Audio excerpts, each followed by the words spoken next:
Welcome, everyone. So I see we've got some people still connecting to audio. We'll have more people coming in as we go, but we have a time limit on this call, so I'm going to go ahead and get started. We've got, and you'll see my cats may join me from time to time. I'm going to go ahead and ask the folks, the panelists that are here to introduce themselves. We'll have one more, Josh Wilson from the Fabulist, joining a bit late. But Adam, why don't you go ahead? Thanks, Morris, and thank you very much for setting up this inaugural Ask the Editors call. So, hi folks, my name is Adam, or Adam, as you prefer, Gerencsér. I am of Hungarian origin, as you can tell from the weird name and the accents. So I'm the co-editor of SciPhi Journal, based in Brussels, Belgium, the old continent. And so as you might know, we are a journal dedicated to philosophical science fiction, so mainly idea-driven, concept-heavy stuff. All right, great. Thank you, Adam. Michael, you want to go next? Michael, yeah. Hello, I'm Michael DeLuca. I'm the publisher of Reckoning, a journal of creative writing on environmental justice. We're based in the US. You note I refer to myself as publisher, not editor. I edited the first 2 issues, and then I sort of stepped back to give guest editors or editors who aren't me a chance. So I no longer call myself editor in favor of promoting all of them. Reckoning 7 is coming out tomorrow. It's edited by Octavia Cade, Priya Chand, and Tim Fab MA. Great. That should be good enough for now. Yeah, Octavia was one of our early authors as well, so that's great. I like her a lot. So I'm B. Morris Allen, just Morris Allen. I'm the editor of Metaphorosis, and your host here for this event. I want to. This is the first of our Ask the Editor sessions, and the idea is that once a month we'll be having sessions like this where you can pretty much ask anything you want of a different panel of editors every time, along with me as the host. I want to give as much time as possible to your questions. So basically, what we'll do is start now with any questions that you have, and then I'll save a few minutes at the end for each of the panelists to wrap up, to make any further announcements that they have, what have you. So I do have some. Excuse me, while my cat finds this. Some questions that we can go with if any of you are shy, but I'd prefer to just go ahead and start with your questions if you have them. So with that said, let's get to it. Let's try and just go with unmuting yourself and ask. If it turns out to be too chaotic, then we'll do a hands raised kind of thing. So anyone with a question, go ahead. I was wondering, how many times does something get read before it's accepted and published? I think that's probably different for all of us, but let's go ahead and go around in the same order that we started. So Adam, if you want to start. Thanks, Morris. In our case, everything is read by at least 2 people before a decision is made on whether it's rejected or put in the maybe pile or put in the yes, this is a love at first sight pile. The maybe pile gets read by a 3rd person. Michael? That's more or less the same for us. Some things get read once. We have a fairly narrow theme, depending on how you want to define narrow. To me, everything's about environmental justice, practically everything. But we get a lot of submissions that have nothing to do with that, and often those only get read once and rejected. But after that,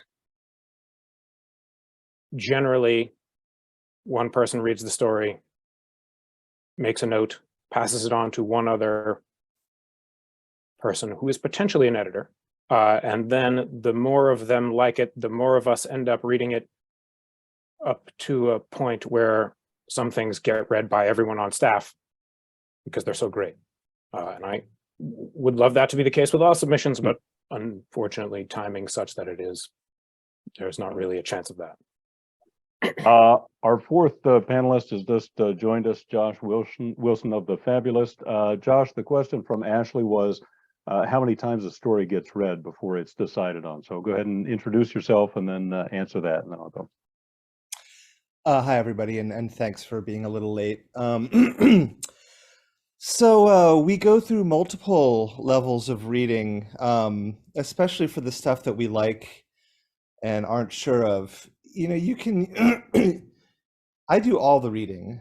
I have folks who aren't slush readers, but backup readers who advise me about the work once I've gone through it all, generally because I don't trust slush readers to let through everything that I necessarily would be interested in. So everything gets at least one read. Some things, you know, right away, whether you want it or not. The most challenging ones are the ones that you're not sure of. That, you know, is this actually great? Am I missing it? Is there something hideously wrong with this that I'm missing?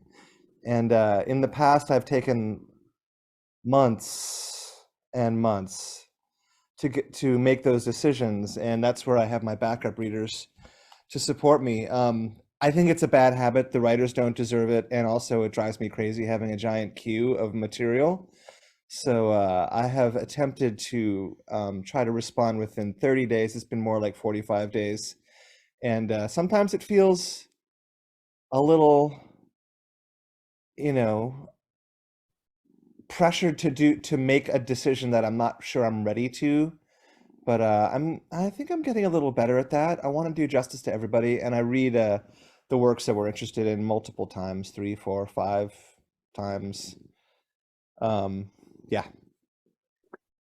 I guess my process is, I guess, somewhat similar to Josh's. It's kind of a reverse slush reading thing. I read everything that comes in. Most things get rejected, and you tend to know that relatively quickly. But then I mark some percentage of the stories as a maybe, and then I pass those on to a second group of readers to give me their opinions. And they all have different approaches to things, but they've been with me a long time, and so I know kind of where they're going to come out, why they're going to say this, why they're going to say that. But once at least 2 or 3 of those have had a chance to chime in on the piece, then I make a decision. Usually at that point, I reread the story, especially dependent on the kind of comments I get from the second readers, to see whether they pointed out something, oh, I missed that entirely, or, and I missed this, it's an allegory about such, and I didn't get that. Or they say, no, I really didn't like it. And then I respond to the author at that point, either with a rewrite request or a rejection. Everything that we publish gets rewritten. It's very hands-on. So, next question.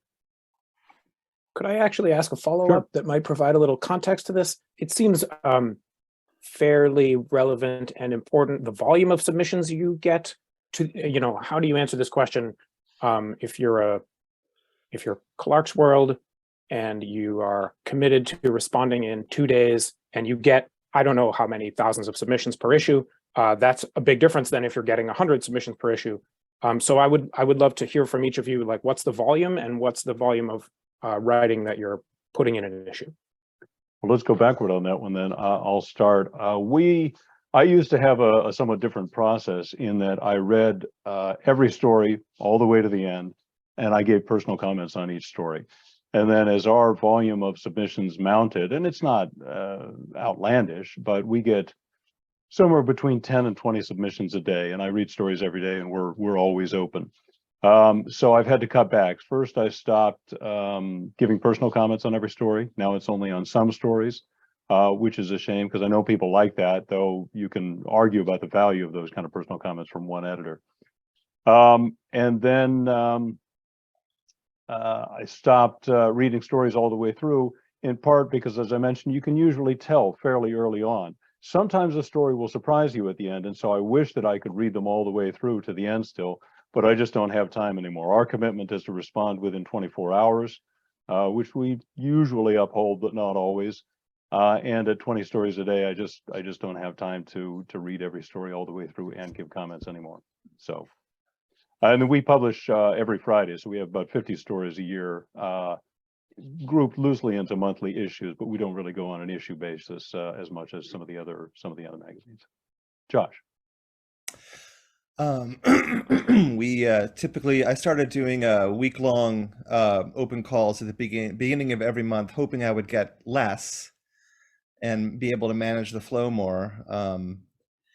And I'm getting 100 to 200 manuscripts in a week, which I realize compared to some is nothing, is very little, but it's an awful lot for me. And for the most part, I do read everything all the way through, but not always. And also, by the way, I'm sorry I was late. Morris, Michael, and Adam, hi. Pleased to meet you all, finally. All right, Adam. Thank you. When I came on board as co-editor of SciPhi Journal, this was such a tiny niche publication that the workflow for dealing with submissions was, to say the least, stochastic. So there was basically an email address that people sent stuff to in every imaginable format, from coffee-stained scanned PDFs to what have you. So this became clearly untenable. And then particularly last year, we were fortunate enough to win the European Science Fiction Award for Best Magazine. And that just broke the dams of people submitting to us. So we had to transition to an online system where people filling in the form, and so it kind of pre-screens already. We have an idea that that the system filters out roughly 25% of submissions based on people not completing the process or realizing that their story is too long or doesn't fit what we want or whatever. So that helps. The reading queue now is about, I would say, less than 400 per issue. Sometimes less than 300, depending on the season. So within that, we still manage to have everything read by at least two members of the crew in the pool. Okay, Michael, your own answer. You're muted. This is fascinating. I mean, I hope it gives everyone an impression of the range of what editors are doing, you know, where their focus is, where their priorities are. Reckoning responds pretty slowly, like at our worst point, which is right after our annual issue cutoff. We're never closed. We're open all the time, 365 days a year, because that's, as a writer, that's what I want. I hate the tiny submission window that I have to pay super close attention to because I'm going to miss it and then I don't get to submit. So, to me, that makes it easier for writers to be open all the time. But it means that we respond occasionally if you submit it to us the last 10 minutes of our window for an issue, we could take up to 4 months to respond. We get, as Adam was saying, similar for us, the longer we've been around, this is our 7th year, more submissions every year. We got about 1,400 over the year for one regular issue and one special issue, and we published about 90,000 words combined of those two issues, and it's poetry and fiction and essays. And we also accept some really long things. We published we're about to, in this new issue, a 10,000 word essay, and incredibly short things. So hopefully that provides some context. Yeah. All right. Other questions from the audience? I have a question. Sure. First, it's a two-part question. First of all, I wondered if you all have day jobs, and if you do, what they are. And second of all, I wanted to know if there's a profitability index in publishing what you do. And sorry, this is a three-part question. And thirdly, did you start this magazine because you love to read stories or because you love to write stories yourself? Let's go in the reverse order again, Michael. You're muted. Oh dear, yes, I muted myself again. I'm going to keep doing that. Let me see if I can retain all the answers of this three-part question. So, I started Reckoning in 2016. I'm a writer. I write about environmental justice now almost exclusively, partly because I started Reckoning, because I wasn't seeing enough of the kind of writing I wanted to read in the field. And also because I felt like this was something I could do to make me feel better about climate collapse, mass extinction. I had all that climate grief that you hear about and didn't know what to do other than this. I have, in the past, I've read for Strange Horizons. I read for Lady Churchill's Rosebud Wristlet for years. I was familiar with indie publishing to that extent and figured I could do it, so I did it. Now, tell me, what were the other two parts of your question, please? Day job and profitability. Right. I have the privilege of having no student loans. I have a day job. I'm a freelance web designer. I also run the indie ebook site, Waitlist Books. It all synergizes very well. My freelance clients are indie presses. So it doesn't feel like a day job. It all feels like it sort of flows into each other. And those two small businesses feed directly into the coffers of Reckoning. And I'm aware how lucky I am to be able to do that. My wife is gainfully employed and pays my bills, and I am incredibly grateful to her for that. Adam. Okay, now, Oh, go ahead. did I miss a part? What was the other question? Does the magazine make money, or is it? Oh, something- no, it hemorrhages money. Okay, move on. Adam. Thanks. Very good questions, Angelique. Your name sounds familiar, by the way. I'm sure we had email exchanges before in the past. I have had rejections from all of you. Oh, You're welcome. I apologize. Probably you remember ours was some kind of a haiku or a poem. You might Yours remember was hilarious. Yes, I sent you a letter back telling Yes, you that indeed, I thought I your rejection remember. letter was hilarious. And then I put it in my own book. I have a book Indeed, of, yes. yeah. So. Well, nice to see you anyway. Yes, and I okay, interviewed publishers. So, if any of you are interested in being featured on Horror Tree, you can tap me after this and we can set something up. But to quickly answer your interesting questions, this is a real, like hello real life. Yeah. So first of all, I wanted to steal Michael's answer, at least partially. I know like imitation is the highest form of flattery. So whatever Michael said, just with a different focus. So I was always into philosophy ever since university, but you can't make money with that. So I'm always doing something else. But I was really keen on getting involved in philosophical science fiction, and when I wanted to read more of it, and there wasn't enough of it around. So when I write about science fiction, so more like non-fiction, particularly in Hungary. So I did some science fiction scholarship on the side as a hobby, and this job just found me on the side that someone asked me like, hey, we need a new co-editor for SciPhi Journal, otherwise this ship will sink. Will you come on board? And eventually I did, and then by now the crew is completely changed. There's no one of the original SciPhi Journal still on board. I do have a day job, very much so. So I am a diplomat for the European Union. So I work, 40, 50-hour weeks doing that. I'm based in Brussels at headquarters, but I travel on a diplomatic passport a lot. So every month I go somewhere in the world on mission to negotiate on behalf of the EU. And I do my best writing when traveling, usually. So, but no, and on the side, I have a family, children, a very intense marriage, and lots of friends coming around. We run a board gaming club for diplomats and a film club in our house and so on. So I have maybe 2-3 hours a week for SciPhi Journal, realistically.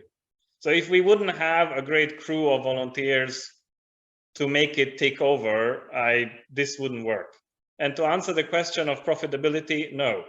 Like this, this magazine would not exist if it would need to make money. Donations and tips on the website barely cover our costs. Josh.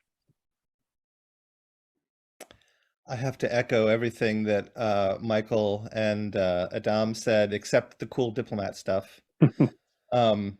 I do have a day job. I'm an editor, a nonfiction editor by trade. I do pick up work for magazines. I just started a contract on a scholarly book on worker co-ops globally. And if you think that editing fiction is difficult, try editing academics. Because they don't write for people, they write for ideas and institutions. I started it because I'm a writer. Originally, the Fabulist was, I'm also an editor. And there are definitely moments where you think, I can do that, you know? It's like, what was the joke about the how many lead guitarists does it take to play a solo? 100, one to play the solo, and 99 to stand around and say, I could do that better. And of course, what I have come to understand over the years is that it's all a very unique and distinct thing, and that, you know, I don't really think there's a better or worse once a magazine is happening and has readers, because so much of it is taste driven. There are things that stories need to do to succeed, but what works for one publication doesn't work for another. By the same token, you can feel vexed if somebody poaches a story you've had in the queue, that you let it be in a simultaneous submission. So there's issues of taste that are complex. I think that sort of take a little wind out of the sail, out of, you know, sails of the idea that there's a best in the field. There are certainly publications that are great at curating what they love for their audience. I started the Fabulist quite a while ago, actually, just as a blog for my own stuff and for my friends' work. And I have no idea who. Somebody listed us on Duotrope, and I started getting submissions like out of the blue, and they were great. So I took all my stuff down, and sort of did it haphazardly for a long time until really the writer Elizabeth Gonzalez James, a budding novelist, she's got Mona at Sea was her debut novel, and she's got another one coming out called The Bullet Swallower. Elizabeth, I met at a reading, and she's like, "Oh, I'll help you read the slush," and she was a freaking dynamo, and just charged through it all and offered really insightful comments and made the case that I should be doing this weekly, and at least, and that really kicked my butt into gear. Did I get all the questions there? Oh, and I remember your story, Angelique, and it's one of those stories where, like, you know, like you sit on it and fret over it for so long, and then you wonder if anything you have to offer would be relevant to anybody except yourself and your own taste in a story, and you worry that your feedback is it going to be beneficial or just scratching my own ear. I did like it, actually, and I think I sent you the encouraging form letter. Because we have encouraging form letters, and thank you very much for moving on form letters. So I think I covered all that. Was that everything? Yes, you did. You know, it's interesting. That was another one of my questions. I've always wondered, when you get those, we'd really like to see more from you. I'm always like, do they mean it, or do they send this to everybody? Yes, absolutely. Absolutely. It's very iterative, you know, and there is such a limit on what we can do. Morris said 50 stories a year. Yeah, 50 stories a year. That's not a lot. No. And I got about 400 from November and December and October. I got 400 stories in the more or less in the queue, and I accepted 23, which was more than I thought I would. Usually we accept a lower percentage. And you get into this happy position where you have to pick between good stuff. Happy and difficult, you know, because you want to run all the good stuff. And there's limitations of budget and contract. I think like the contract gives us 18 months to publish, something like that. So, yeah, send more stuff. And for me as a writer, that's always vexing because my productivity is very slow, and I sweat everything, and I'm agog at the folks who are like, here's my statistic. I submitted, 400 pieces and got 300 rejections and 20 acceptances. Like, how do you do that in a year? How do you do that? I don't know. So it's angsty and difficult, but press on. Press on, Pilgrim. Thank you. No, that's good. I'm actually one of those 400 submissions a year sort of people, I'm but in awe. How do you do that? My own answers quickly, and then we'll go on to another question. Day job. I actually just retired earlier this year, but I'm still, at least in concept, an anti-corruption and governance expert, somewhat overlapping with Adam's work maybe, but previously was living overseas in the field running these projects, and now I mostly write proposals.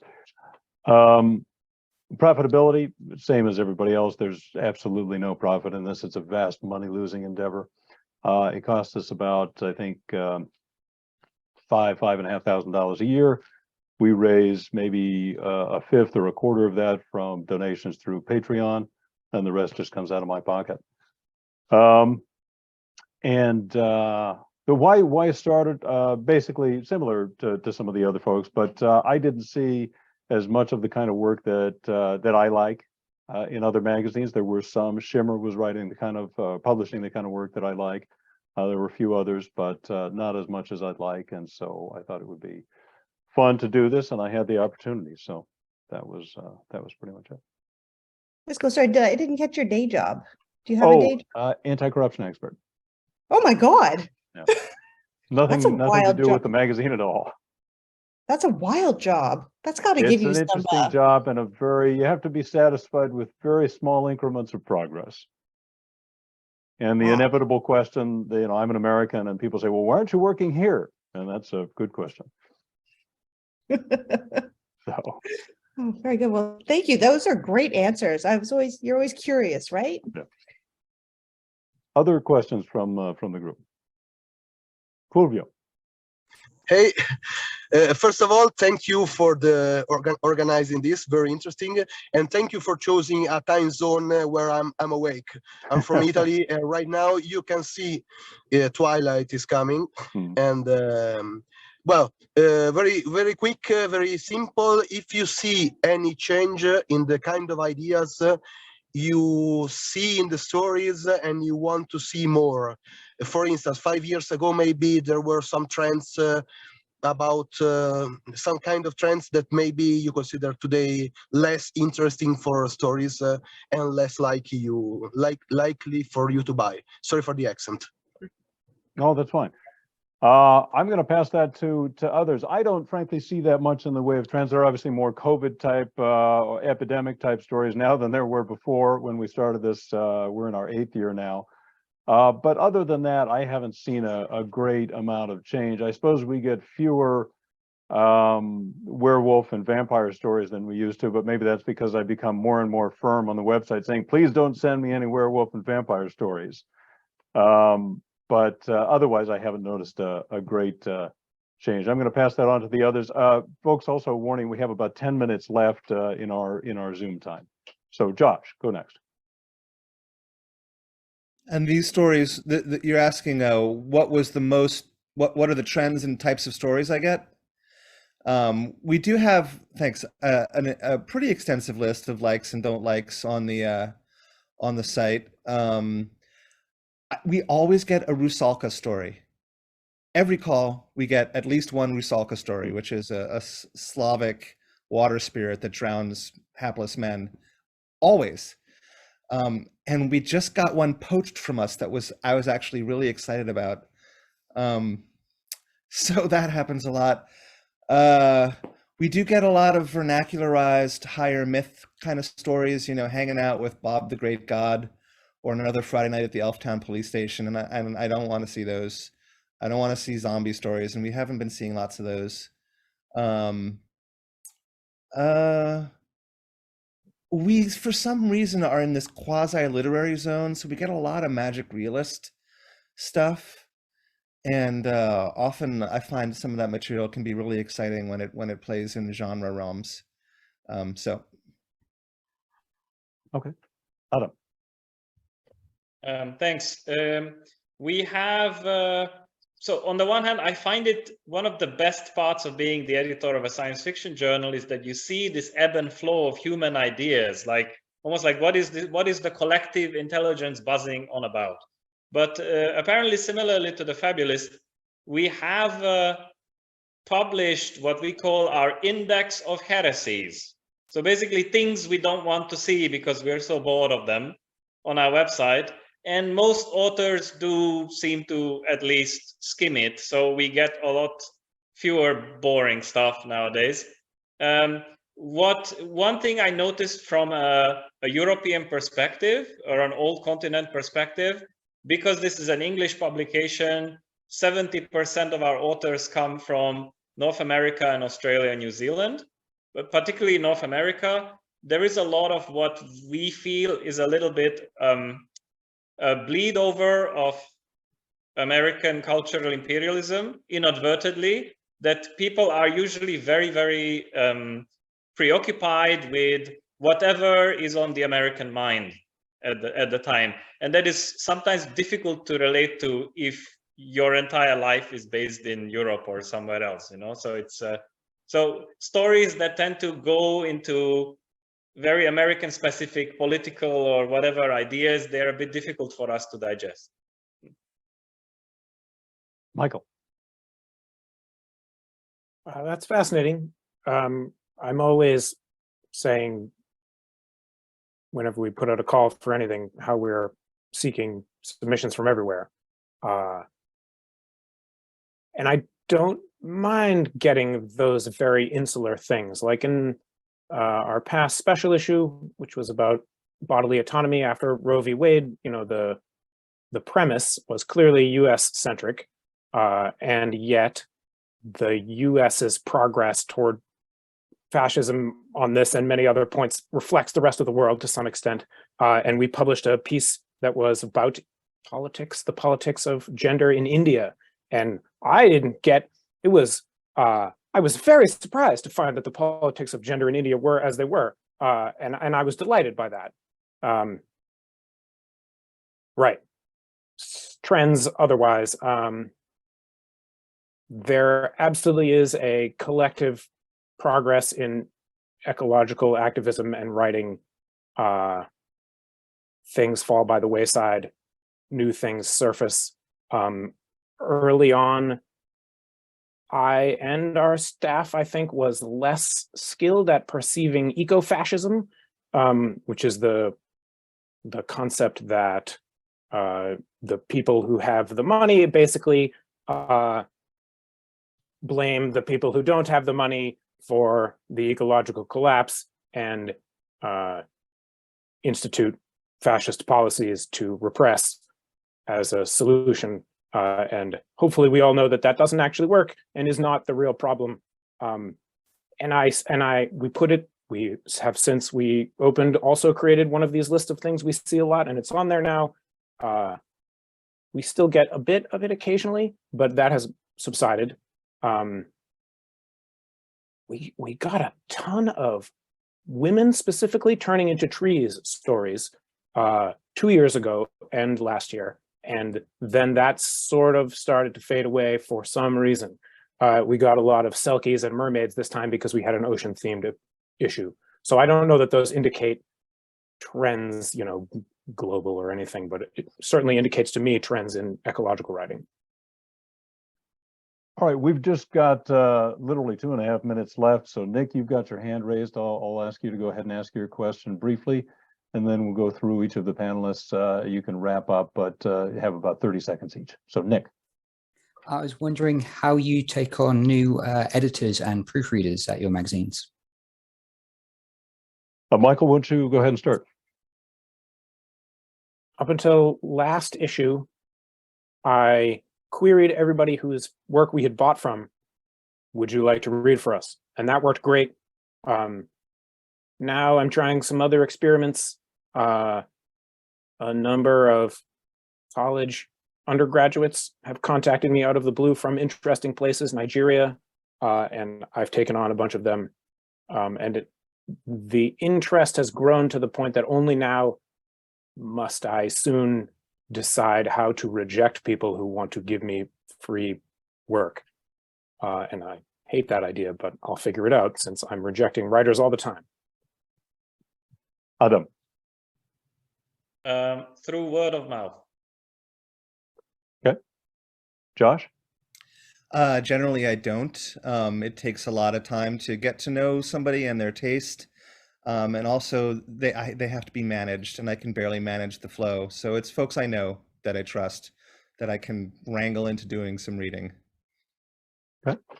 I have an open invitation basically for anybody who wants to apply to be a second reader or a slush reader for that matter. But so far nobody's gone for that because it requires a lot of time investment. What happens is they write to me and then I ask them what they're interested in reading, who their favorite authors are. We have a little bit of a discussion. I describe what they can expect from me, what I expect from them, and we go forward from there. And often it works out, sometimes it doesn't. The folks that I have now have been with me for a while, but people do pop in and out from time to time. And if they've been with me for long enough and I get to know them well enough, then we talk about maybe moving them up to be an assistant editor or associate editor. It's not that big a difference, frankly, from second reader to those positions. It's a little bit of a difference in responsibility, but not that much. We are pretty much out of time, so I'm going to end it here, but thank you all.